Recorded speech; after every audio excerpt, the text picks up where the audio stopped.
Universitas Megopa Tulang Bawang Lampung, Indonesia.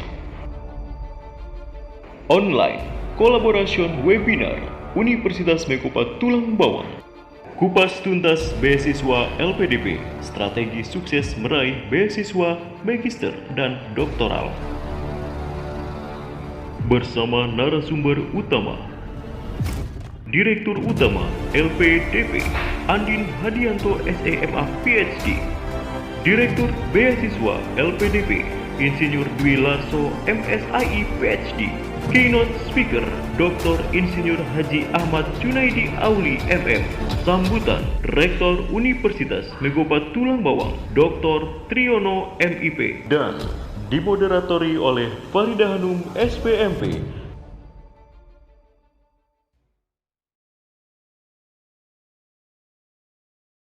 Selanjutnya ke pertanyaan kita tunjukkan kepada Pak Elias ya Pak. Ini dari Papua Pak, jauh. Silakan Pak Elias. Wah, keren ini. Udah siang ini. Dari Papua Pak. Selamat siang Pak Dwi dan Ibu Farida. Mohon maaf saya matikan kamera ya karena sinyal kurang bagus. Ini di Manowari Bapak? Ya, di Manokwari Pak Dwi. Salam untuk Pak Rektor ya Pak Elias. Ya, nanti saya sampaikan Pak Dwi. Pak Meki ya? Ya, Pak Meki Saklim. Ya. Izin Pak, saya ingin bertanya. Yang pertama kilas balik. Saya sekarang punya LOA di UGM untuk S3 Teknik Elektro. Tetapi dari skema beasiswa yang disajikan, dari sisi afirmasi, saya tidak memenuhi. Karena saya tidak SD, SMP, dan SMA di Papua. Saya hanya lahir di Papua, SD, SMP, SMA keluar, dan kembali mengabdi di Papua. Saya sudah 16 tahun di Papua, sekarang sudah 4A. Umur 43, tetapi persyaratan afirmasi saya tidak memenuhi.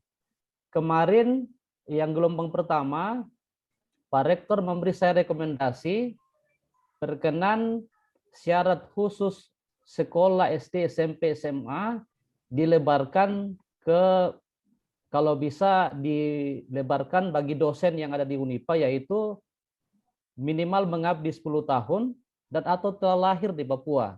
Tetapi ternyata saya tidak lolos juga Pak dari rekomendasi Pak Rektor. Jadi kemarin di gelombang pertama saya tidak lolos seleksi administratif. Entah saya tidak lolos karena tidak memenuhi persyaratan khusus, tidak sekolah SD, SMP, SMA di wilayah afirmasi, atau kesalahan administrasi lainnya. Karena itu saya memohon, kebetulan saya sudah punya LOE di UGM untuk S3, berkenankah saya mendapatkan di kami khususnya di Papua diberi kesempatan untuk persyaratan SD, SMP, SMA di Papua ini diganti dengan bagi yang sudah bekerja Pak ya, minimal mengabdi 10 atau 15 tahun supaya kami bisa mendapatkan akses untuk S3.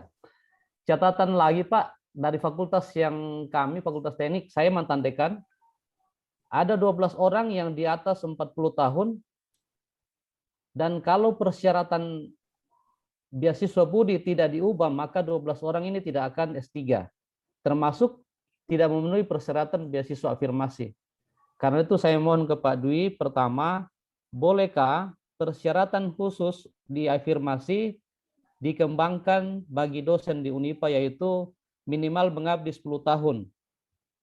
Yang kedua, beasiswa budi memang bukan di Pak Dwi ya, ada di Kementerian Pendidikan, tapi berkenan Pak kami menyampaikan permohonan bisa koordinasi dengan Kementerian Pendidikan agar umur untuk S3 jangan dibuat 40 Pak.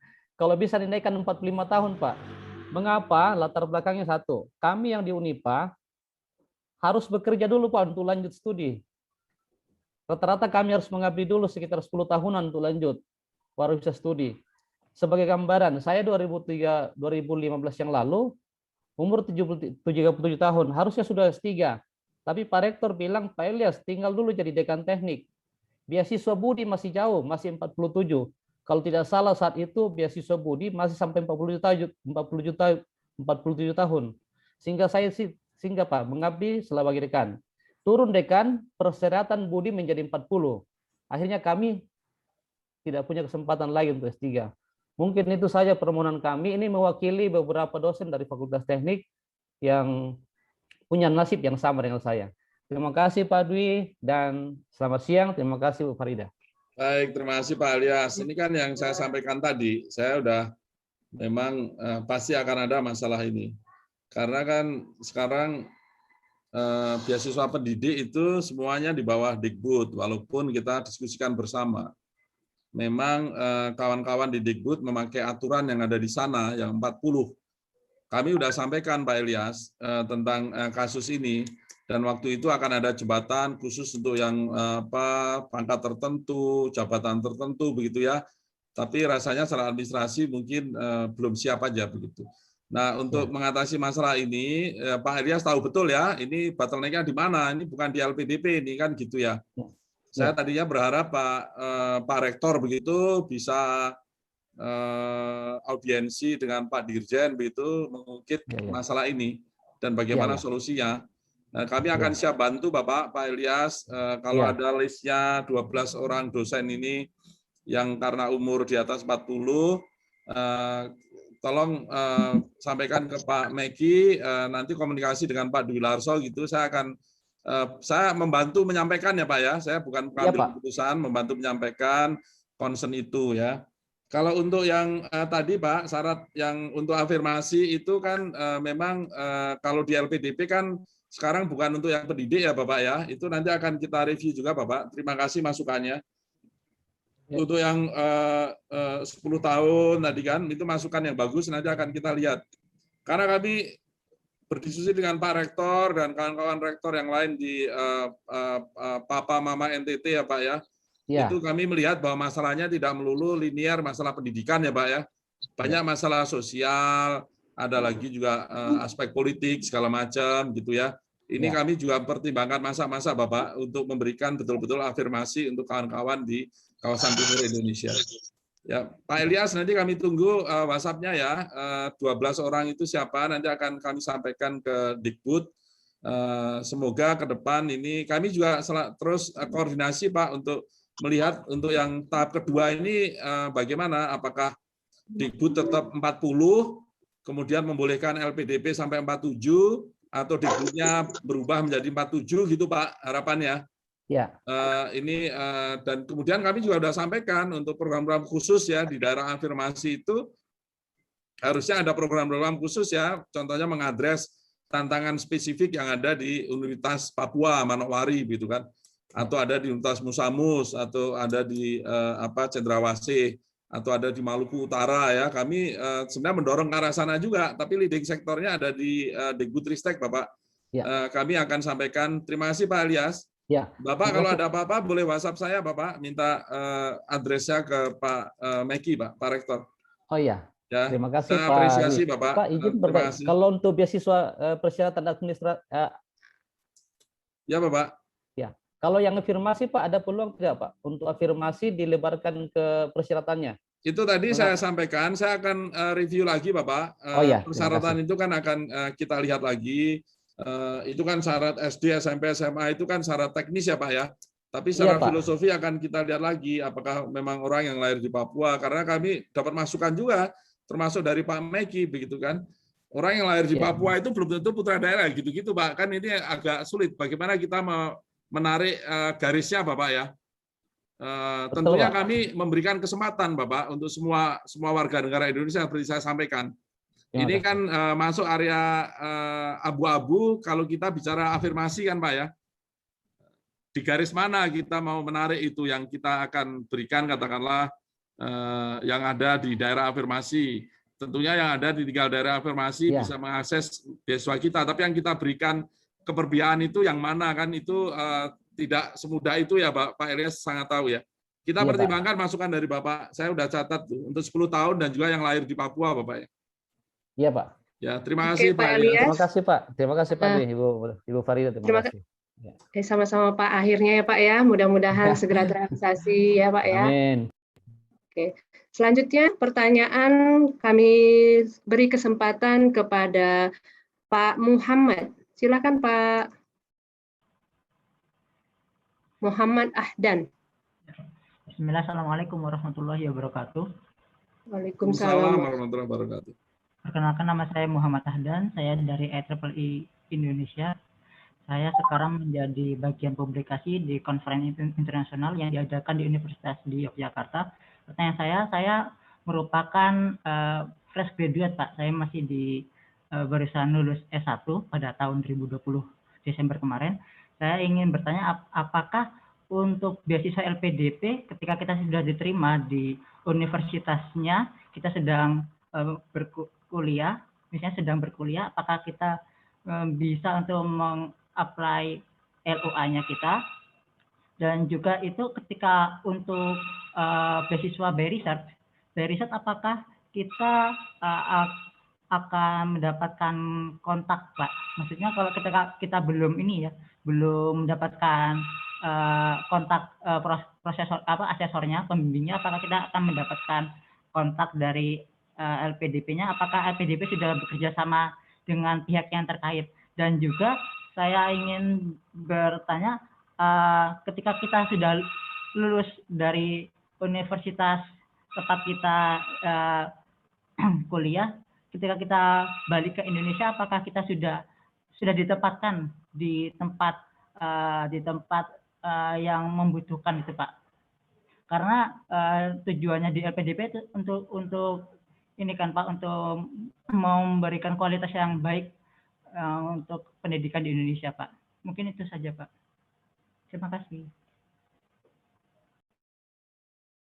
Terima kasih Mas Ahdan.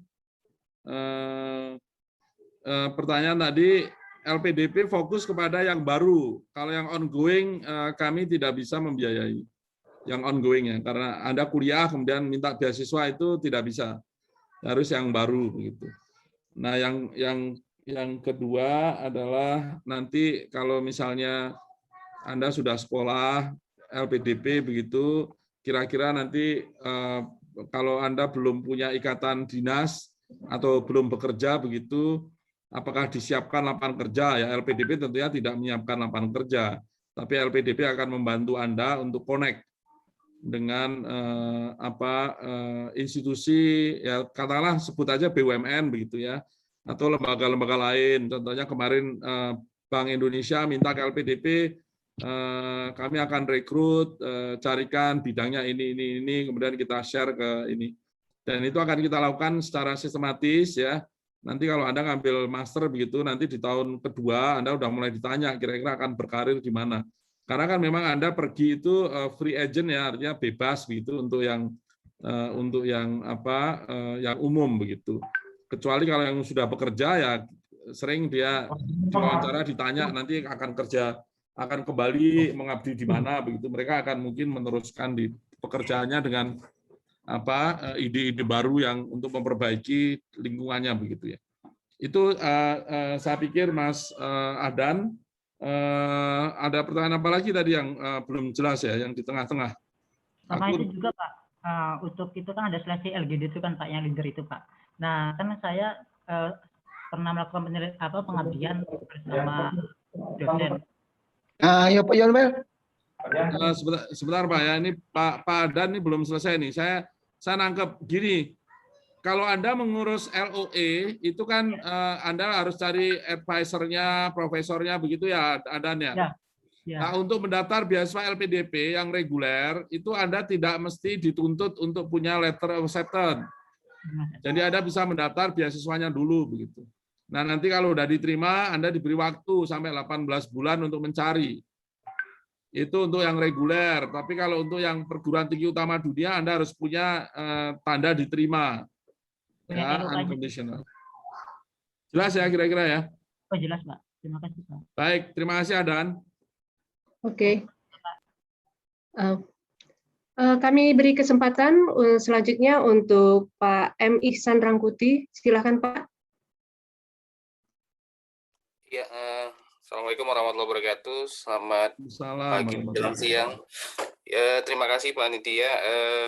ada beberapa poin pertanyaan Pak Dwi, mungkin teknis.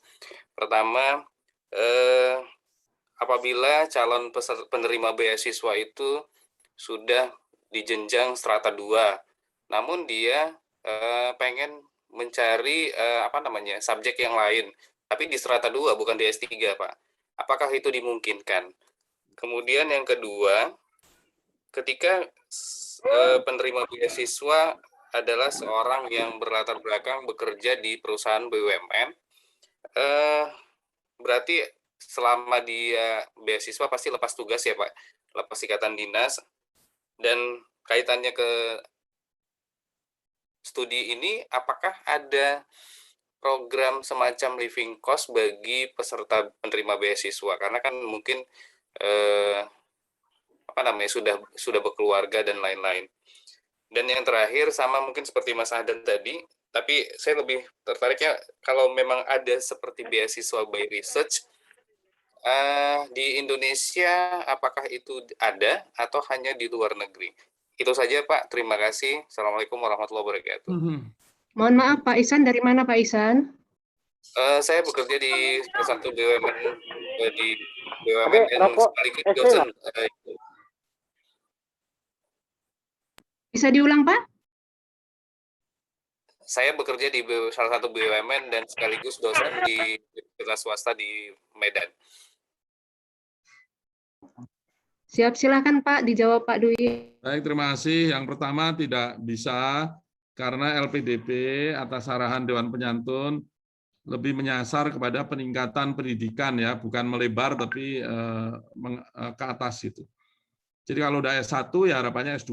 Jangan S2-nya ada 3 biji begitu tapi tidak S3 begitu. Kita justru ingin mendorong ke atas. Ya, kalau udah S2 ya cukup S2, kalau mau lanjut ya S3, bukan mengambil S2 lagi begitu. Ya, ini karena itu terlalu luxuries kalau dari sisi pemakaian anggaran begitu. Itu satu, tapi pindah bidang itu kita bolehkan. Jadi tidak linear itu boleh. Jadi seperti Mas Ihsan ini katakanlah accounting, kemudian mau ngambil katakanlah ekstrim ya bidang hukum itu boleh aja selama Anda diterima di bidang hukum. Itu yang pertama ya, clear. Yang kedua, memang LPDP memberikan living allowance, jadi kita membangun support. Tapi tentunya tidak mengganti gaji yang Anda terima di BUMN ya, tapi kita memberikan support living allowance di daerah di mana kita sesuaikan biaya hidupnya begitu. Nah, urusan dengan BUMN, apakah Anda akan tetap digaji oleh BUMN atau apa, itu urusan Anda dengan perusahaan Anda ya. Tapi LPDP akan memberikan living allowance. Termasuk kalau yang S3, maka keluarganya pun kita beri support untuk hidupnya. Beasiswa by riset, saya tidak tahu pasti di Indonesia banyak apa tidak, tapi ada ya, karena kami sedang bekerja sama katakanlah dengan UNER untuk kedokteran, doktor, program doktornya itu by riset. Jadi ini untuk menjembatani masa-masa emergensi di pandemi ini sehingga pesertanya masih bisa berpraktek, tapi dia melakukan riset sambil berpraktek begitu ya. Ini khusus untuk itu. Tapi saya pikir ada juga beberapa yang lain mungkin di Indonesia by riset asal akreditasinya prodinya A saja begitu. Kalau di luar negeri, di Jepang, saya pikir juga banyak ya yang by riset. Yang kita lihat adalah program studinya, apakah Anda diterima di situ apa tidak. Dan apakah ada di daftar universitas kita apa tidak. Demikian Mas, jadi untuk BUMN Anda bisa mendaftar di program reguler kami, tentunya Anda harus mendapatkan izin kali ya dari atasan Anda di BUMN, kalau memang masih mau berkarir di BUMN tersebut. Gitu Mas Ihsan. Baik Pak, terima kasih Pak. Saya setuju dengan yang pertanyaan pertama. Iya tadi Pak, memang kalau bisa fokusnya adalah peningkatan, bukan luxury seperti yang saya sampaikan tadi. Karena mungkin saja itu akan menjadi akan menjadi catatan juga bagi dosen-dosen ataupun yang ingin meningkatkan S3-nya terkendala jadinya Pak. Terima kasih Pak Dwi. Ya, take care Mas Ihsan, sehat-sehat selalu. Selamat mengabdi juga jadi dosen. Baiklah, selanjutnya kami berikan kesempatan kepada Ibu Risa Afni Martiova. Silakan Ibu.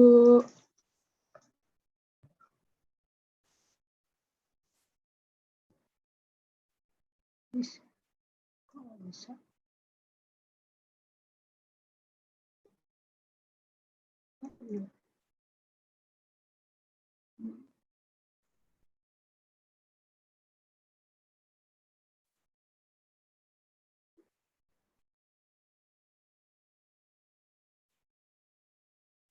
Tolong operator dibantu.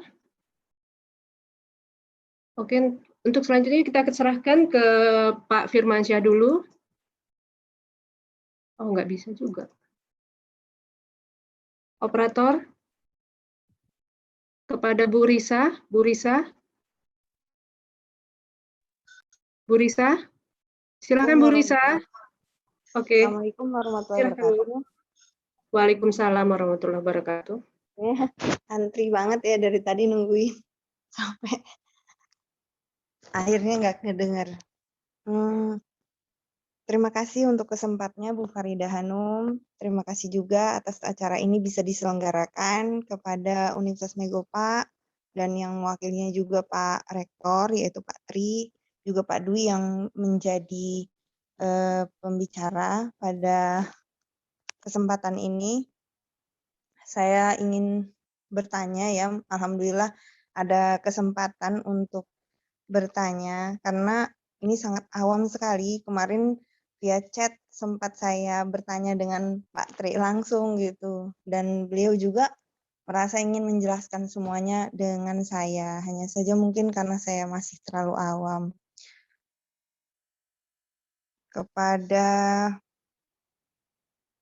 Pak Dwi Larso ya Pak ya? Siap Ya, Ibu. Iya.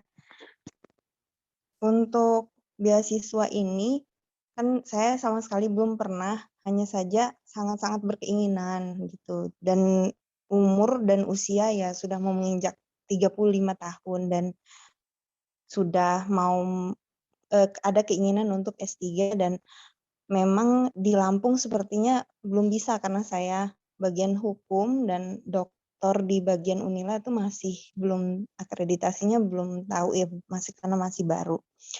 Dan saya belum tahu tes wawancara itu Pak, ketika wawancara apakah nantinya di tempat universitas yang dituju yang kerjasama dengan LPDP atau memang ada instansi tersendiri yang memang menampung wawancara itu gitu, seperti yang sekarang dari instansi yang di tempat Bapak gitu. Terus itu pertanyaan pertama, dan kedua belum begitu secara penjelasan gitu, mohon bisa diuraikan sedikit gitu tentang bagaimana tahap-tahapnya gitu, dan sampai dengan TOEFL itu TOEFL yang seperti apa yang diterima begitu untuk menjadi kriteria, dan juga seandainya nanti memang kita harus memilih gitu universitas yang mana begitu, katanya sih dari informasi rekan-rekan dan teman-teman itu harus bukan di Lampung begitu. Apakah memang tidak ada solusi lain begitu Pak? Terima kasih. Assalamualaikum warahmatullahi wabarakatuh. Terima kasih Mbak Risa. Saya langsung aja ya Mbak Farida. Mbak Risa, ini seperti Mbak Risa ini perlu juga saya, makanya itu acara ini sangat bermanfaat ya. Tentunya Bu Risa tadinya tidak tahu sama sekali, mungkin LPDP sekarang cukup tahu ya, walaupun mungkin belum tahu semuanya. Nah, ini yang pertama, tentunya saya ingin mendorong Mbak Risa untuk terus mencari tahu.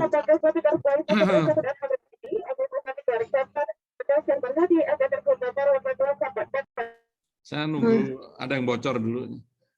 Ya, ini yang pertama. Yang saya ingin sampaikan mungkin sekilas ya. Sekilas, Mbak Risa. Proses itu dari mulai katakanlah Mbak Risa ini misalnya dosen gitu ya. Dosen atau bukan nih? Dosen Pak di Universitas dosen, Malahayati Pak. Oh, dari Malahayati di Nangguru Aceh Darussalam ya?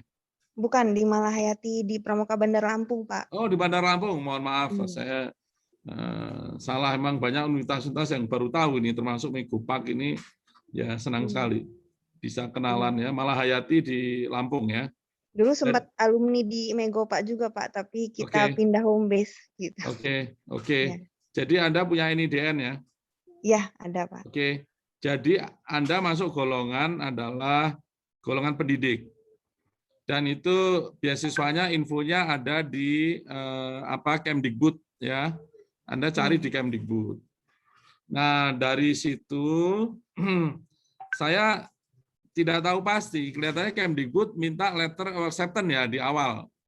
Kalau tidak salah, maka Anda harus diterima di perguruan tinggi yang dituju. Tapi sebelum diterima, saran saya adalah Anda mencari dulu universitas yang ada di daftar di Kemdikbud itu. Iya. Ya, dan kelihatannya itu ratusan juga itu, cukup banyak. Jadi tinggal pilih aja mana yang, kalau memang mau dekat Lampung, mana yang terdekat begitu. Tapi kalau Lampung tidak ada, memang mau nggak mau, Anda harus lepas tugas memang ke tempat lain begitu. Kalau masih mau di Indonesia, kalau mau di luar negeri sekalian juga banyak universitas yang mungkin. Baru dilihat syaratnya ya, untuk mendapatkan LOA, maka Anda harus cari LOA dari universitas tersebut. Kemudian nanti kalau syaratnya ada tes semacam TPA skolastik, ya Anda harus lolos. Kalau Anda wawancara, nanti wawancaranya juga harus lolos. Nah, yang wawancara siapa itu bukan dari universitas tujuan, tapi dari kalau LPDP oleh LPDP, kalau Dikti ya oleh kawan-kawan dari Dikti begitu. Ya, itu untuk melihat aja ini anak ini punya nggak sih rencana studi, apalagi kalau doktor pasti akan ditanya itu rencana risetnya apa dan apa gunanya untuk bangsa ini ya, gitu-gitu kira-kira kan. Dan kira-kira bermanfaat apa enggak, kamu udah punya profesor belum, kemudian mungkin akan ditanya riset sebelumnya apa, yang gitu-gitu Mbak Risa. Ini saya sok tahu aja begitu ya, tapi yang mewawancara tentunya nanti adalah kawan-kawan dari Dikbud dari sisi akademis maupun dari sisi psikologi. Jadi arahnya ke Dikbud ya Pak ya ini ya? Ya, Anda cek nanti di websitenya Dikbud karena Anda pendidik ya. Iya, walaupun tadi ada kawan dari Universitas Papua, ada masalah teknis, masalah umur ya, tapi Anda kelihatannya tidak kena itu masalah umur. Nah, kalau yang masalah umur memang harus ada nanti diskusi dulu ya. Kalau Anda tinggal cek cari infonya ada di Dikbud ya. Kenapa kayak kita arahkan ke Dikbud untuk pendidik? Karena pasti memang tujuannya memang untuk memberikan afirmasi kepada teman-teman pendidik ya kan. Yang kedua pasti secara real harusnya itu lebih mudah dijangkau daripada Anda masuk di tipe reguler yang ada di LPDP yang bersaing dengan seluruh putra-putri terbangsa bangsa terbaik ya dari manapun ya, tidak mesti PNS mereka, tidak mesti pendidik, itu akan ada di area reguler. Jadi kita arahkan ke yang kemungkinan besar Anda akan persaingannya lebih rendah karena memang kita utamakan untuk kawan-kawan pendidik. Demikian Mbak Risa. Kalau TOEFL Pak, dikit Pak, kalau TOEFL itu sebenarnya TOEFL Anda cek ya, TOEFL-nya di sana itu menuntutnya berapa? Yang diakui tempatnya gitu Pak. Ya enggak gini, TOEFL itu Dikbud itu pasti punya syarat berapa. Tapi Anda perlu tahu, Anda sekolah S3 dimanapun di Indonesia, rasanya semuanya perlu skor TOEFL ya. Itu setahu saya di ITB ada skor TOEFL gitu kan. Tapi itu bedakan antara syarat di Dikbud untuk mendaftar dan syarat untuk diterima di perguruan tinggi tujuan. Bisa jadi berbeda skornya. Misalnya Pak, kan ada TOEFL tuh Pak, tes TOEFL di Unila dan ada tes TOEFL di UIN. Nah, kira Universitas Islam Negeri di Raden Intan Lampung. Nah, itu kira-kira cukup dengan itu atau memang biasanya suka ditentukan ya Pak ya? TOEFL-nya? Itu Anda lihat yang dilakukan universitas itu melaksanakan skor TOEFL tes TOEFL itu kadang-kadang namanya sebenarnya prediction atau prediksi ya, bahasa saya sih TOEFL-TOEFLan begitu kan. Yang resmi itu adalah yang dilaksanakan oleh ITS. Mereka bisa kerjasama dengan lab bahasa yang ada di universitas yang Anda sebut. Tinggal Anda cek aja. Ini ITP atau institusional dari itu yang memang disetujui oleh ETS untuk dilakukan di universitas tersebut, atau ini tidak ada hubungannya dengan ETS. Nah, itu untuk prediksi Anda, kira-kira kalau saya tes TOEFL itu kira-kira berapa sih nilai saya? Nah, itu seringkali tidak bisa digunakan untuk mendaftar maupun untuk melamar ke perguruan tinggi tujuan, tapi tergantung juga perguruan tinggi tujuannya. Jadi kalau Oke. di ITB itu ada yang, kebetulan saya dosen ITB, saya tahu ada beberapa program yang saya tahu master begitu, dia membolehkan skor prediction ini yang diberikan oleh lab bahasa tertentu. Ya, terutama ya mungkin lab bahasanya ITB, lab bahasa lain gitu. Tapi Anda harus cek juga di Dikbud syaratnya apa? Apakah ITP yang resmi atau boleh dari lab bahasa mana saja? Itu yang perlu Anda cari ya infonya. Kalau yang dari LPDP saya bisa sampaikan itu untuk yang afirmasi itu boleh ITP, Duolingo juga boleh begitu ya. Untuk yang PNS tinggal syaratnya skornya berapa itu beda-beda untuk bisa mendaftar. Oke, baiklah Mbak Risa sudah terjawab ya pertanyaannya. Selanjutnya Bu kita Farida, ya, Pak. mohon maaf, Ya. itu Pak Junaidi Auli bergabung itu, mungkin ada yang mau disampaikan langsung. Silakan. Salam hormat Pak Junaidi Auli. Assalamualaikum. Masih pakai toga kelihatannya. Baik. Selamat datang Pak. Assalamualaikum warahmatullahi wabarakatuh. Silakan Selamat Bapak. Bapak. Ya. Waduh, keren. Pak Dwi Larso. Selamat Bapak, selamat. Ya, terima kasih. Alhamdulillah ini baru saja selesai wisuda di IPDN. Saya ikut yang di Cilandak. Kebetulan yang pusatnya di Jatinangor, terutama untuk yang S1, untuk yang pasca sarjana dan profesi di Cilandak, IPDN Cilandak. Jadi ada pembagian tempat begitu supaya tidak terlalu menumpuk. Alhamdulillah semua prosesnya sudah berjalan lancar dan ini baru aja selesai. Terkait dengan kegiatan sosialisasi ini, banyak terima kasih kepada Pak Andin Hadianto dan juga Pak Dwi Larso dari LPDP. Ternyata banyak juga hikmahnya ya dengan adanya pandemi yang kemudian kita sosialisasi melalui virtual ini, justru pendaftar atau pesertanya bisa jadi lintas provinsi, lintas kabupaten. Kalau kemarin kita hanya terbatas di satu perguruan tinggi, alhamdulillah sekarang dengan adanya virtual begini justru jadi lebih luas. Artinya sosialisasi yang dilakukan LPDP ini bisa jadi lebih banyak diketahui oleh masyarakat secara lebih luas. Saya kira demikian dan mudah-mudahan dari hasil sosialisasi ini banyak peserta yang kemudian lebih proaktif. Jadi jangan juga hal-hal yang terlalu teknis ditanyakan di forum ini, karena mungkin bisa dipelajari melalui website yang ada barangkali begitu Pak Will ya. Siap Bapak, amin Bapak.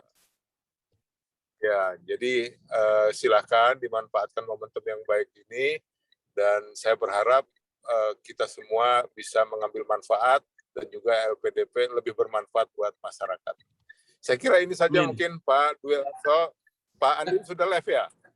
Saya terima kasih Bapak. Masih Pak Andin nanti saya sampaikan Pak. Kelihatannya ada acara lain juga. Kami Sabtu ini justru kami sibuk Bapak di LPDP. Biasanya acara alumni itu kan jatuhnya di hari Sabtu begitu ya. Alumni kita tadi kami meresmikan Bapak ada di di Simalungun sana, alumni kita bergerak membantu untuk memberikan internet untuk SD Bapak. Jadi kami senang sekali diundang Bapak ini Pak Junaidi, semoga bermanfaat. Tentunya kami dukung, kami akan mendorong terus Pak agar makin banyak yang daftar Bapak. Kalau makin banyak tentunya makin banyak nanti yang diterima Bapak, insya Allah.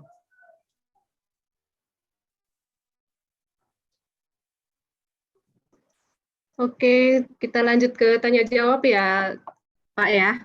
Terima kasih Pak Junaidi. Selamat Pak. Ya Pak. Baiklah, kita akan lanjut ke tanya jawab. Ini di chatroom. Kita alihkan ke chatroom dulu. Soalnya di chatroom juga banyak benar pertanyaannya kan. Yang pertama ini dari Aditya Ari Universitas Mula Warman, Kalimantan. Untuk dosen PNS, sebaiknya ikut skema beasiswa LPDP umum atau skema beasiswa targeted, dan apakah diperbolehkan untuk memberikan LOA hanya dari satu universitas dalam negeri yang masuk dalam daftar LPDP? Terima kasih. Silakan jawab Pak. Terima kasih. Menurut saya sementara lebih baik dari Dikbud ya, karena Anda pendidik begitu. Yang LOA itu kalau dari LPDP, kalau terserah Anda. Kalau Anda memang mau sekolah di situ, ya cukup satu. Karena Anda sudah diterima, daripada Anda mencantumkan yang lain, Anda belum diterima begitu ya. Jadi cukup satu, nggak apa-apa. Tapi kita arahkan ke ini ya, ke Dikbud supaya Anda pendidik. Kecuali nanti kami setelah diskusi dengan Dikbud ada jalur lain, katakanlah jalur reguler dibolehkan gitu. Ini yang masih kita diskusikan dengan Dikbud. Tolong cermati juga. Terima kasih.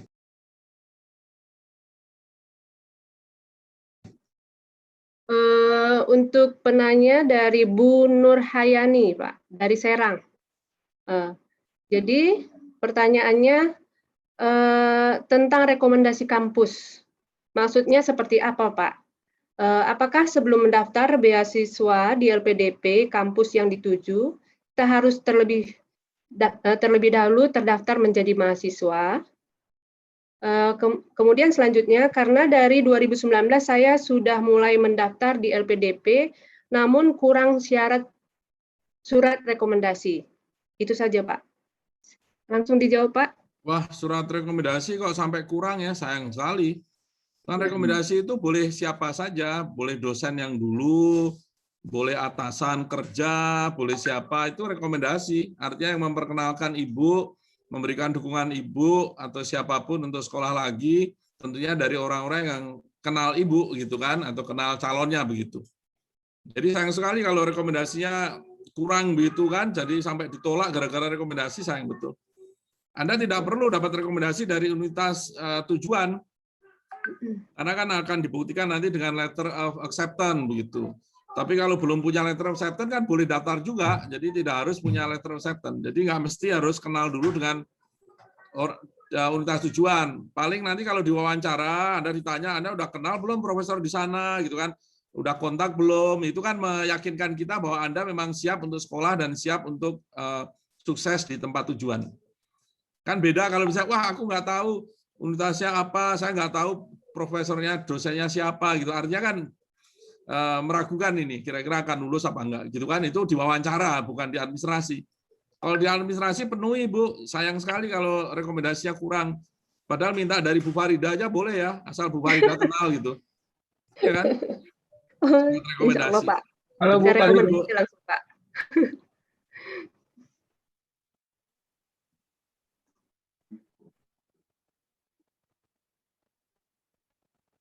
Halo. Halo, Pak. Halo. Oh, Halo. Oh iya, Pak, silakan, Pak. Dari tadi sepertinya Bapak mau bertanya. Silakan, Pak. Dari mana, Pak? Dari Palembang, dari Palembang. Oke. Silakan langsung, Pak. Nama dan pertanyaannya langsung. Silakan, Pak, singkat saja, Pak. Ya, Aswan SHM Hum dari Universitas Palembang. Jadi kami ya dosen swasta, dosen yayasan, dan usia sudah 53 tahun. Apakah bisa dapat beasiswa LPDP? Halo? Ya, Bapak. LPDP dulu syaratnya 47, Bapak. Kemudian di Dikbud menjadi 40. Jadi kelihatannya agak sulit, Bapak, untuk sulit, ya. Bapak. Sebab kami di daerah ini ya karena satu ya karena kalau di Unsri ya memang sudah ada untuk S3, tapi ya untuk beasiswa tadi kan. Kalau bisa. Betul, Bapak. Kalau dari si umur kelihatannya tidak memenuhi syarat, Bapak. Tentunya jangan berhenti untuk berjuang, Bapak. Mungkin ada cara lain. Yang kedua, Dikbud punya banyak program untuk pengayaan untuk pendidik dan dosen, Bapak. Mungkin yang contohnya saya sebut saja misalnya sertifikasi tertentu atau riset bukan postdoc ya, sabbatical riset begitu, Pak ya. Ini bisa dilakukan. Untuk S3 saya tidak tahu, kalau Bapak mau mengusulkan silakan usulkan ke Dikbud, Bapak. Tapi Dikbud ya Dikbud 4 batasnya malah 40, Bapak. Jadi Bapak agak terlalu jauh aja gitu ya. Tapi usia. Ya, saya ingin Bapak tetap bahagia dan tetap maju, Bapak, karena tentunya banyak jalan dan banyak rezeki juga, Bapak, di tempat lain tentu. Ya. Terima kasih, Pak Aswan. Terima kasih, Pak Aswan. Ini kita lanjutkan ke pertanyaan di chat room. Dari Naktiva Kolifa, asal dari Universitas Pamulang, Tangerang Selatan, Pak. Cak kamu, nah itulah maka kamu kejar lah.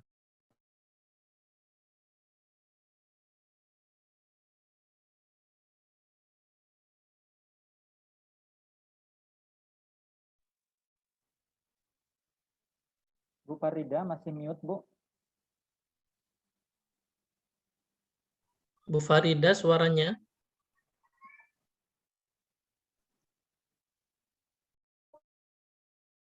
Halo? Masuk, Bu. Sudah didengar, Pak? Siap dengar. Oke. Ini pertanyaan dari Nakti Kolifa, asal dari Tangerang, Universitas Pamulang Selatan. Tangerang Selatan. Pertanyaannya, persyaratan untuk bisa mengikuti beasiswa LPDP, dan apakah beasiswa LPDP ini hanya bisa digunakan pada jenjang magister dan doktor? Sederhana sih Pak pertanyaannya Pak. Langsung aja Pak, mungkin dari Bapak langsung biar. Ya baik, yang selama ini hanya S2, S3, tapi mulai tahun 2021 LPDP mendukung programnya Dikbud-Ristek untuk yang non-degree.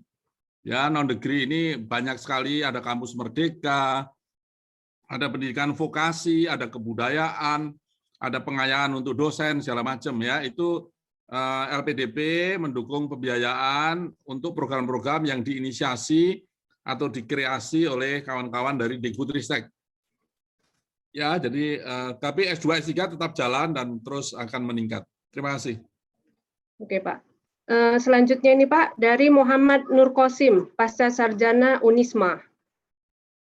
Pertanyaannya, bisakah beasiswa bagi yang sudah dalam tengah perkuliahan 2 semester? Itu aja, Pak, pertanyaannya, Pak. Itu yang saya bilang tadi, ongoing LPDP tidak punya kewenangan untuk memberikan.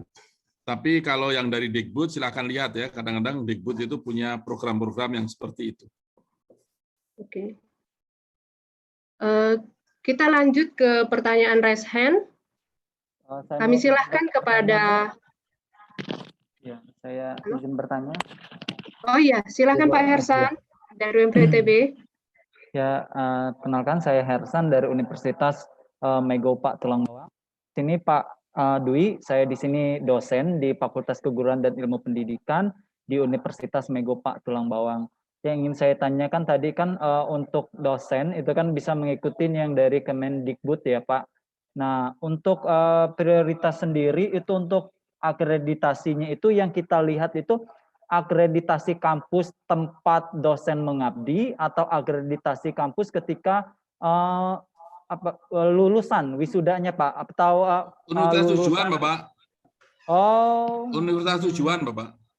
Oh, universitas tujuan yang akan kita tuju ya Pak ya? Ya. Oh ya baik. Jadi untuk akreditasi kampus sendiri ketika kita mengabdi tidak ya Pak ya? Tidak kita lihat. Ya. Oh baik Pak, ya. Makasih ya Pak. Kita ingin meningkatkan Bapak, bisa jadi Bapak dari perguruan tinggi yang atau siapa perguruan tinggi yang belum terakreditasi atau terakreditasi rendah begitu misalnya, itu memungkinkan juga mereka bisa diterima di Harvard atau di Oxford begitu Pak. Jadi kita fokus pada masa depan. Baik Pak. Ya, universitas tujuan. Iya Pak. Terima kasih banyak Pak. Selanjutnya pertanyaan kepada Mbak Sarah Syafura, dikasih kesempatan Mbak. Silakan Mbak. Assalamualaikum warahmatullahi wabarakatuh. Selamat siang. Terima kasih atas kesempatan bertanyanya. Pertama, ingin mengapresiasi sekali nih atas program baru di LPDP itu untuk kewirausahaan, sangat luar biasa sekali tentunya. Nah, untuk beasiswa kewirausahaan ini apakah tidak ada di dalam negeri? Soalnya saya lihat-lihat kan hanya ada di luar negeri ya. Terus apakah ada syarat khusus untuk penentuan kelulusannya berupa misalnya besaran omset atau lamanya bisnis berjalan atau cukup sekedar bisnis plan? Kedua, setiap awardee itu apa punya berapa kali kesempatan mendapat beasiswa LPDP ya? Apakah kalau misalnya sudah dapat beasiswa magister boleh mendaftar lagi untuk program doktor? Terima kasih. Sekian. Langsung dijawab aja, Pak. Baik, maaf, pertanyaan apa Mbak Farida? Aku sempat dengar sekilas. Agak on off. Silakan Bu Sarah, diulang lagi pertanyaan. Singkat aja. Untuk beasiswa kewirausahaan, apakah jelas. Ya, ini beasiswa saya yang menginisiasi memang. Tujuan kami adalah teman-teman yang sedang berwirausaha atau punya rencana bisnis, itu bisa kita kirim ke lembaga-lembaga terbaik, master ya, di luar negeri. Kenapa di luar negeri? Karena kita pilih yang mereka masih memungkinkan Anda waktu sekolah itu tetap menjalankan bisnisnya, tetap merealisasikan bisnisnya. Itu ada universitas yang memang dia punya inkubator, dia punya bisnis accelerator untuk katakanlah program master gitu, 1 tahunnya full di bisnis accelerator dibina oleh mentor-mentor kelas dunia. Kenapa kita ingin luar negeri? Karena setelah itu kami ingin mereka kembali ke Indonesia dengan membantu nanti universitas, katakanlah universitas dimanapun, untuk membantu memoles entrepreneurship program yang ada di universitas di Indonesia berdasarkan pengalaman itu. Dan ini program baru, kami memang sudah memilih 50 universitas di dunia yang terbaik begitu. Nah, tentunya kami ingin nanti mereka kembali, karena saya tahu betul, saya kebetulan di ITB, saya salah satu dari yang menciptakan program studi kewirausahaan di ITB, di Sekolah Bisnis Manajemen ITB. Itu kami memang harus banyak belajar dari apa yang terjadi di negara-negara yang bagus. Kemudian pelajaran itu kita adopt di sini, karena kita ingin mencetak banyak entrepreneur yang basisnya perguruan tinggi. Itu kira-kira apa background-nya Mbak Sarah, silakan. Kalau mau berminat, Anda punya rencana bisnis, Anda bisa pergi ke sana sambil merealisasikan bisnisnya, dimentor oleh orang-orang hebat yang ada di dunia begitu. Oh, dan jadi kemudian tidak seluruh kenapa? Jadi tidak ada penentuan kelulusan dari besaran omset atau lamanya bisnis ya Pak? Jadi enggak ada, itu nanti akan diinterview, enggak ada. Okay. Anda masih punya rencana aja boleh gitu, karena memang kan bisnis mulai dari mimpi kan ya. Baik. Apakah yang pertanyaan kedua nih Pak, apakah kesempatan LPDP-nya hanya 1 kali ataukah bisa misalnya kalau sudah dapat beasiswa magister ngajuin lagi program doktor gitu Pak? Iya, doktor. Dan kalau doktor tentunya Anda bukan untuk yang kewirausahaan, karena kewirausahaan untuk master kan. Kenapa kami yang entrepreneur kami dorong master ya, entrepreneur master cukup, ngapain entrepreneur jadi doktor. Kalau Anda doktor ya nanti jadinya dosen entrepreneur kan gitu, dan itu boleh. Tentunya Anda boleh mengambil bidang entrepreneurship untuk riset di bidang doktor kan gitu ya. Oke. Baik Pak, terima kasih banyak. Ya, terima kasih. Oke, Mbak Sarah, nanti langsung direalisasikan ya Mbak Sarah ya. Luar biasa nih Mbak Sarah. Selanjutnya dari chatroom, kita lanjutkan ini dari chatroom. Ini pertanyaan dari Anissa Windarti, UIN Syarif Hidayatullah, Jakarta.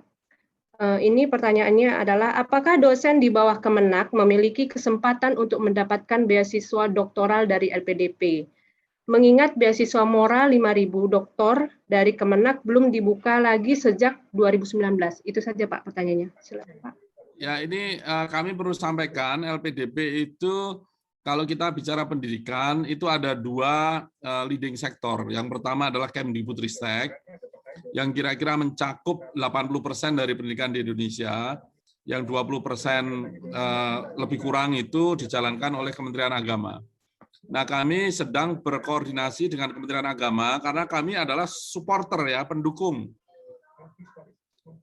Leading sektornya ada di Kementerian Agama. Jadi kalau mereka sudah siap dengan menjalankan program ini, maka kami siap mendukung. Kira-kira begitu. Ini yang sedang kita finalisasi, diskusi dengan kawan-kawan dari Kementerian Agama. Ya, memang Kementerian Dikbudristek ini jalan lebih dulu dan kenceng sekali karena memang dia mengejar program Kampus Merdeka ya.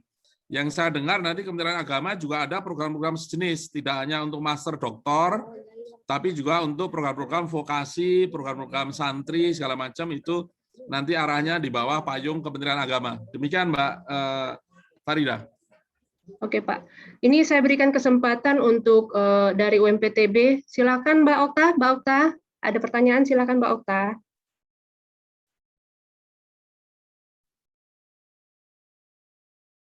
Mbak Okta, ada pertanyaan Mbak Okta Melinda? Ya, maaf, ini kedengaran-kah suara saya, Pak?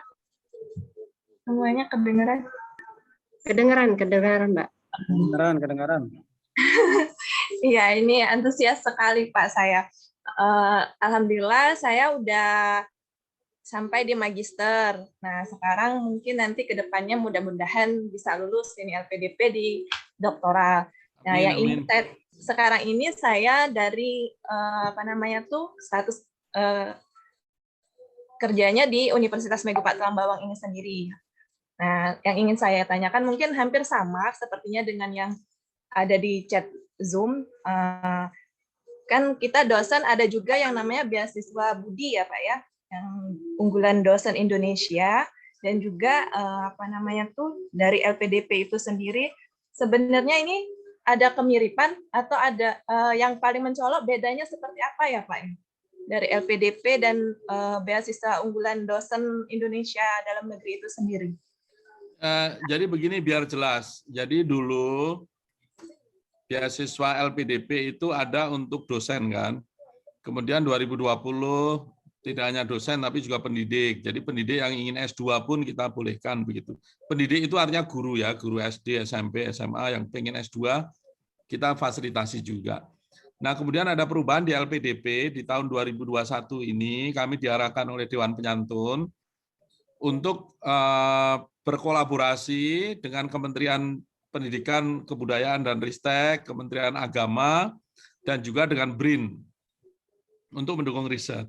Nah, dengan adanya kita bersatu ini, maka program-programnya kita integrasikan. Jadi yang program pendidik sementara ini semuanya ada di bawah Kemdikbudristek.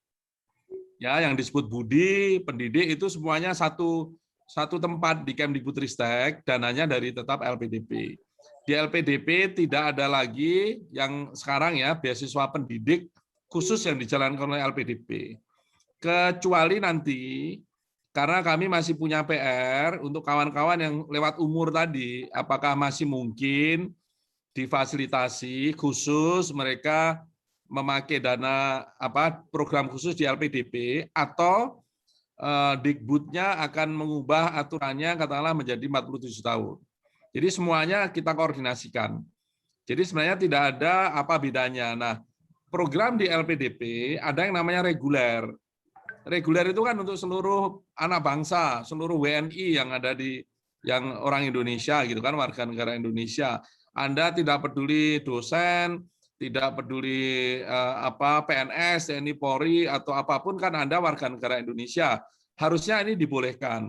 Tapi kami perlu koordinasi kan, apakah dosen yang mendaftar di reguler ini nanti setelah lulus diakui nggak S3-nya begitu. Nah, ini tentunya kami harus bicara dengan Dikbud, dengan Kemenak, juga dengan BRIN gitu ya, untuk mengurus itu. Artinya kalau nanti diarahkan bahwa pendidik semuanya harus lewat Dikbud, tidak boleh ada yang lewat LPDP reguler, ya tentunya akan kita arahkan ke sana, tentunya dengan dukungan yang lebih banyak begitu ya. Ini yang kenapa ini banyak pertanyaan Mbak Okta, dan jadi teman-teman yang umurnya kelewat dari Unipa begitu, karena ini kan perubahan ya, baru kemarin gitu kan. Dikbud juga menjalankan ini ya baru pertama. Nah, semoga kedua ketiganya sudah makin rapi supaya bolong-bolong yang tadi sempat muncul bisa kita tutupi sehingga semuanya jadi jelas. Itu kira-kira ya. Kami terus berkoordinasi dengan kawan-kawan Dikbud untuk membahas ini bagaimana ke depannya ya. Entah tahun ini, semester ini atau tahun depan. Demikian Mbak Okta. Baik, terima kasih Bapak. Semoga jelas ya. Jadi jelas ya Mbak Okta. Ya. Selanjutnya dari Pak Darsin, mungkin Pak Darsin, silakan Pak Darsin. Pak Darsin? Oh, belum ada, Pak. Jadi kita langsung lanjut ke raise hand. Itu ada guru, Pak, di sini. Kami persilakan kepada Pak Firmansyah. Silakan Pak Firmansyah.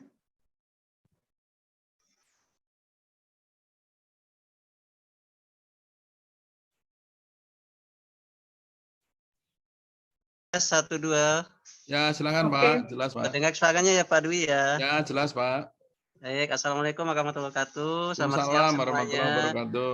Mohon maaf Pak Dwi, semestinya tadi saya tanyanya di awal, cuman karena ada gangguan sinyal, tadi agak terputus.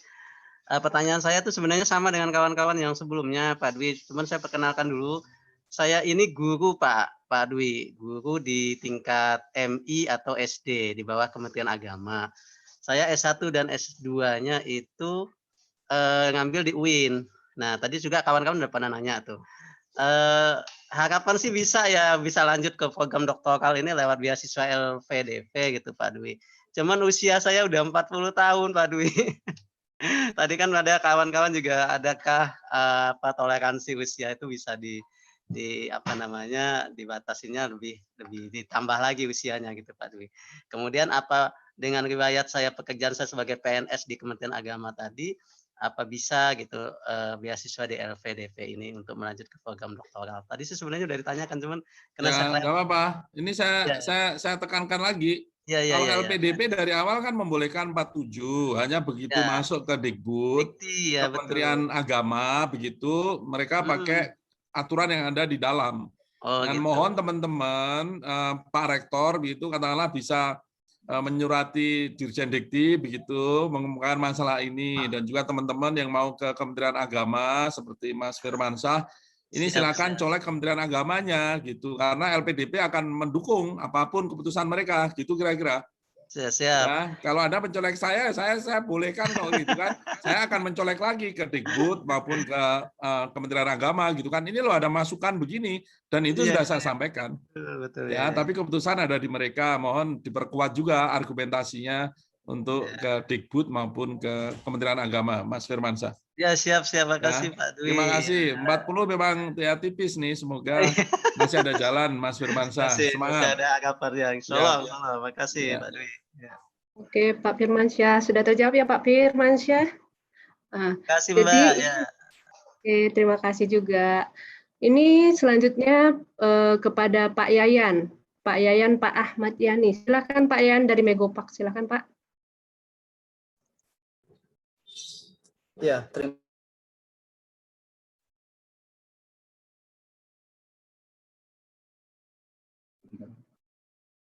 Pak Yayan.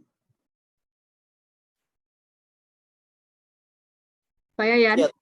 Ya, terima kasih Bu Farida atas waktu. Izin mematikan kamera Pak Dwi karena kebetulan sinyal sedang tidak stabil.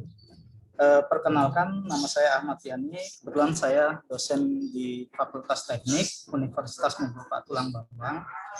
Mungkin ini langsung ke teknisnya Pak Dwi. Terkait beasiswa unggulan yang ada di Mendikbud. Kebetulan itu ditutup tanggal 15 Agustus besok ya. Nah, kemudian saya lihat dari bulan kemarin, dari bulan ini, isiannya selalu bergerak, kemudian selalu ada penambahan konten-konten isian. Kemudian salah satu konten isian itu ialah kita harus melengkapi data orang tua. Satu diantaranya data ayah.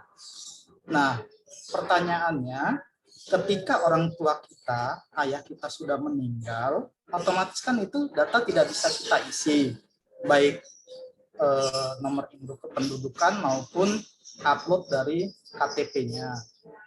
Pertanyaan saya, apakah memang itu syarat mutlak atau seperti apa? Karena ketika data tersebut saya kosongkan, maka kemudian data isian di beasiswa unggulan yang akan saya isi itu tidak bisa terlengkapi. Ketika tidak bisa terlengkapi, maka kemudian saya tidak dapat untuk melakukan register daripada beasiswa unggulan. Mungkin itu Pak Dwi pertanyaan. Baik, terima kasih Mas Yayan. Saya sampaikan posisi saya ya, saya tidak mengelola program yang disampaikan tadi. Yang mengelola langsung adalah kawan-kawan dari Dikbud atau Dikti. Nah, apakah tidak ada saluran tanya jawab di sana begitu? Atau tidak ada kontraknya di sana begitu? Nah, ini tolong mungkin Anda mengejarnya ke sana gitu ya, bahwa saya akan membantu, saya bisa saja mencolekkan gitu kan, menyampaikan gitu, tapi rasanya lebih tepat kalau concern itu langsung diadres ke kawan-kawan yang ada di Dikti atau Dikbud, supaya langsung saya ya. Kebetulan dari awal saya juga sudah coba untuk address ke pihak terkait, cuma nggak tahu sampai saat ini belum dapat respon. Yang kita bingung kan gini, kalau misalkan orang tua kita masih ada, kita bisa melengkapi data itu, ya kan? Nah, yang jadi masalah kebetulan orang tua saya dalam hal ini ayah saya sudah tidak ada dari 2016, sudah meninggal. Nggak bisa itu ditulis nama almarhum gitu kalau saya gitu. Iya, sudah ditulis almarhum, tapi di data isian itu minta nomor induk kependudukan dengan upload daripada KTP. Nah, kita kan sudah tidak punya berkas itu. Ya itu tanyakan ke dia. Kalau saya bisa bantu nanti gimana ya caranya, kirim ke saya begitu, nanti saya sampaikan ke mereka. Tapi masa sih nggak ada ininya kolom aduan atau apapun di sana? Ya kalau perlu kan Pak Rektor ini, rektor Anda, rektor apa bisa membantu kontak dirjen. Apa sulitnya begitu? Enggak, itu pikiran saya karena pertanyaan Anda ini kan valid ya Mas Yayan ya. Pertanyaan ini pertanyaan yang valid. Jadi kalau saya memang deal sama Mas Yayan, pasti akan saya segerakan menjawab ini. Itu ya. Kalau Anda di posisi saya kan saya bingung juga mau menjawab apa, ya kan? Menjawab ini saya tidak ini kan gitu. Jadi ya paling saya bisa sampaikan aja ada concern itu ke teman-teman yang ada di Dikbud. Tapi saya kan juga mainnya atas ya. Teknisnya saya juga nggak megang gitu, nggak tahu. Yang megang teknis itu kan megang IT-nya kan itu pasti ada di situ ya Mas ya. Anda uploadnya kan lewat daring semua ya. Iya Pak. Ya. Makasih Pak Doi. Ya silakan perjuangkan itu pertanyaannya valid itu. KTP udah nggak ada, gimana kan gitu kira-kira ya Mas Yayannya. Oke Pak, kita satu pertanyaan lagi nih terakhir Pak. Wah baik, terima kasih. Terakhir nih satu pertanyaan untuk Pak Lukman nih, Pak Lukman dari tadi ya. Silakan Pak Lukman, penanya terakhir. Siap, terima kasih banyak Ibu. Mohon maaf saya mematikan kamera karena sinyal kurang baik. Perkenalkan saya Lukman, apoteker Lukman dari Kabupaten Pasir, Kalimantan Timur, Kabupaten terselatan di Kalimantan Timur.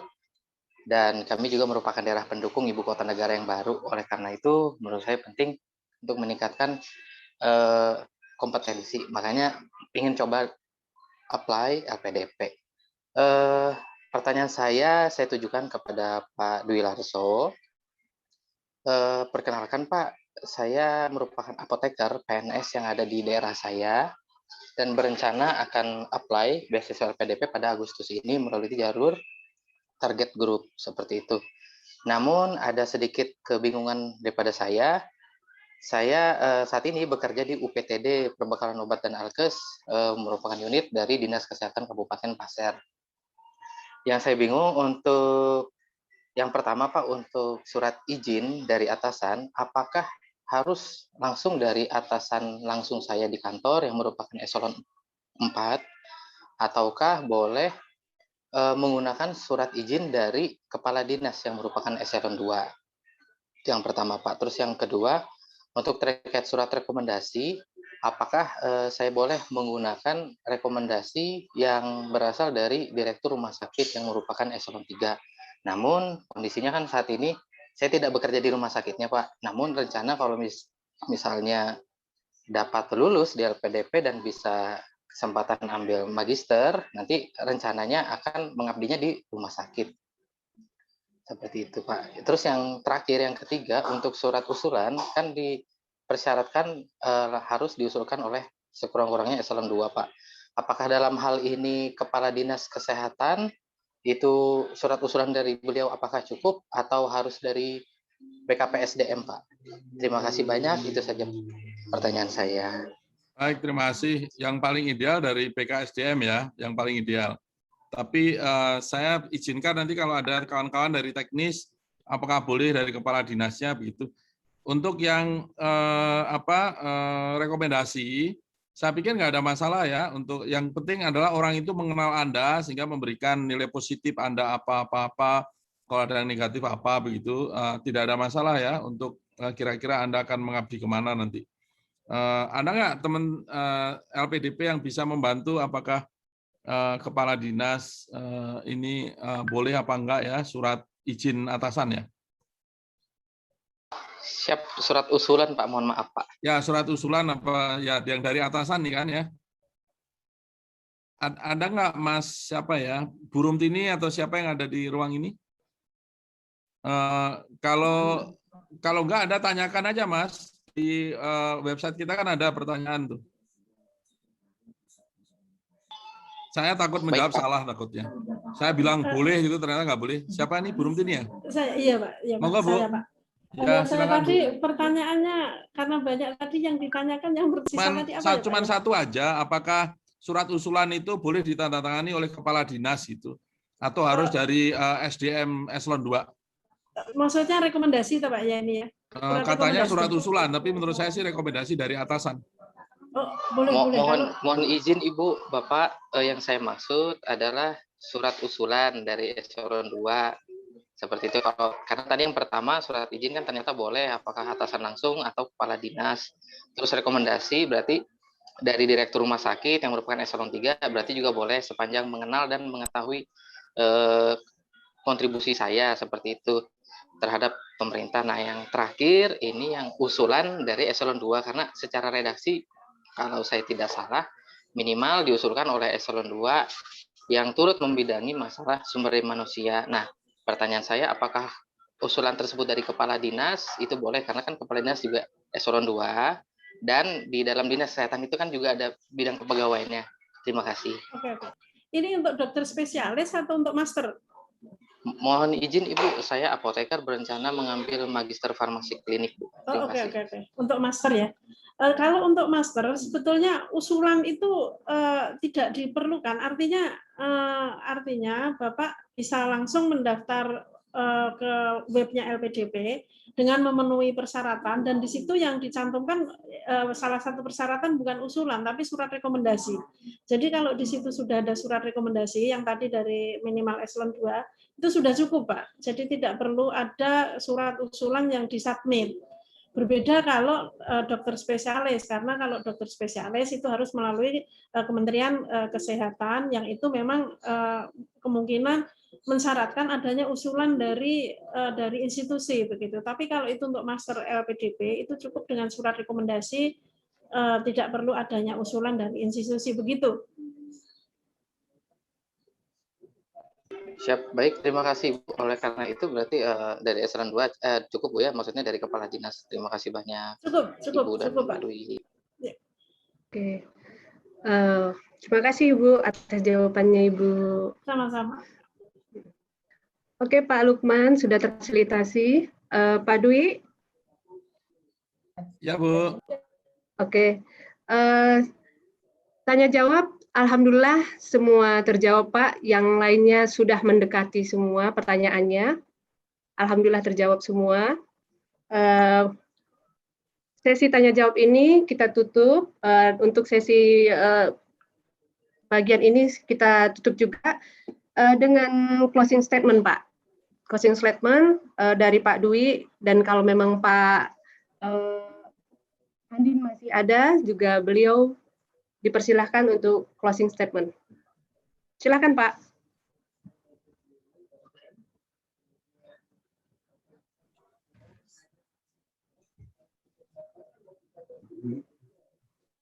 Baik, terima kasih. Kembali saya mengingatkan teman-teman, kita semua ini berjalan di dalam kehidupan yang sangat singkat. Jadi manfaatkan waktumu sebaik mungkin. Jadi lebih cepat, lebih baik, tapi tidak perlu tergesa-gesa. Ya, itu satu ya. Semuanya ada waktunya. setiap waktu ada leadernya begitu ya kalau Anda ingin jadi leader. Yang kedua, perjalanan Anda untuk mendapatkan beasiswa menuju puncak ini tentunya tidak akan dilalui dengan mudah ya. Up and down, pantang menyerah, jatuh bangun. Ya, bagi kami teruslah melangkah. Satu jalan rezeki itu ada katakanlah di jalur LPDP. Tapi kan banyak pintu rezeki yang lainnya selama Anda terus berjuang. Itu saya pikir itu yang ketiga.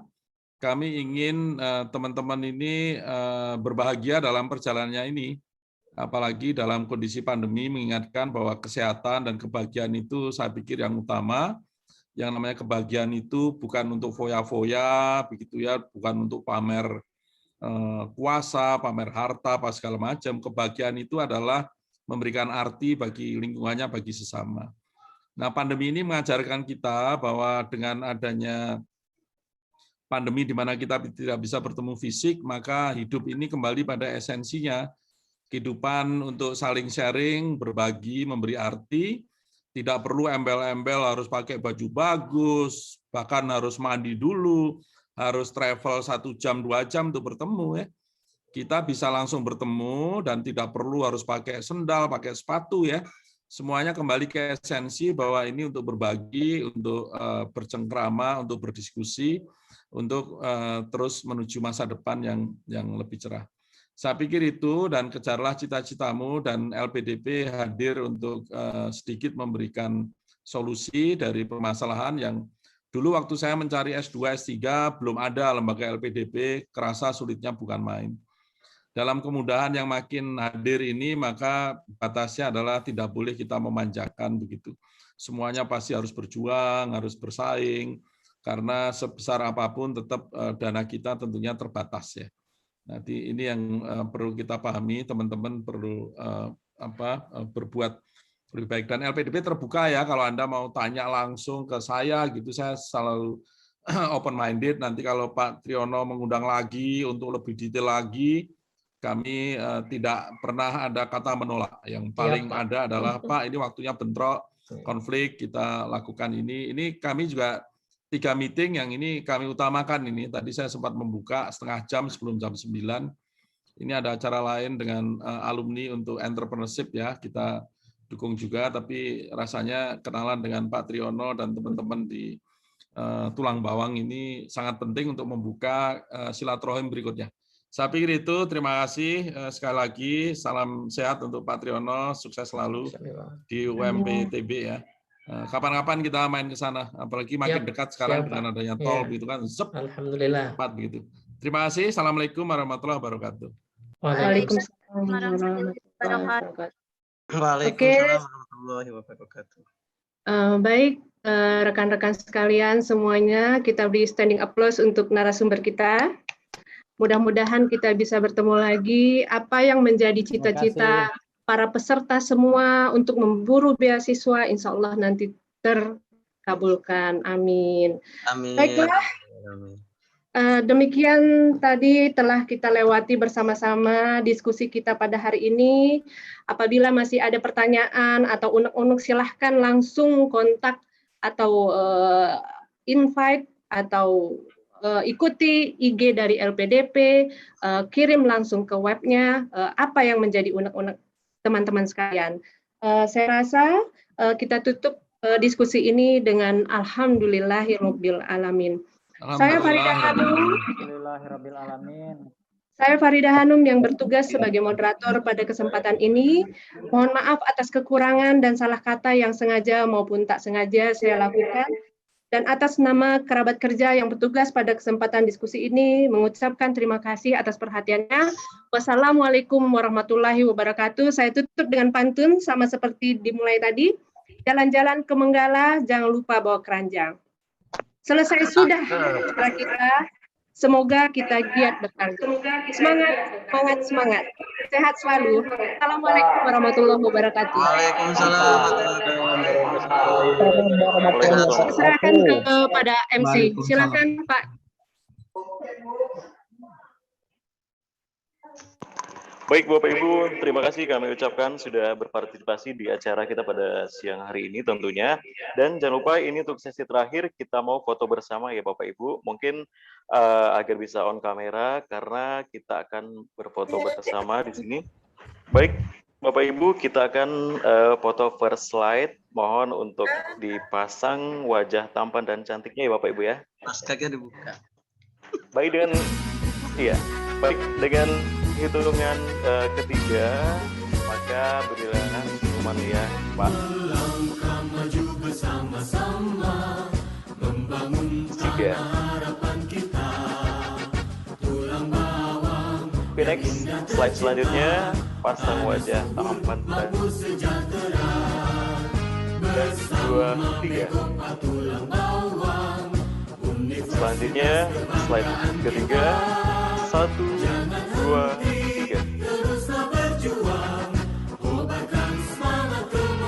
Lanjut dengan hitungan sampai ketiga, 1, 2, 3.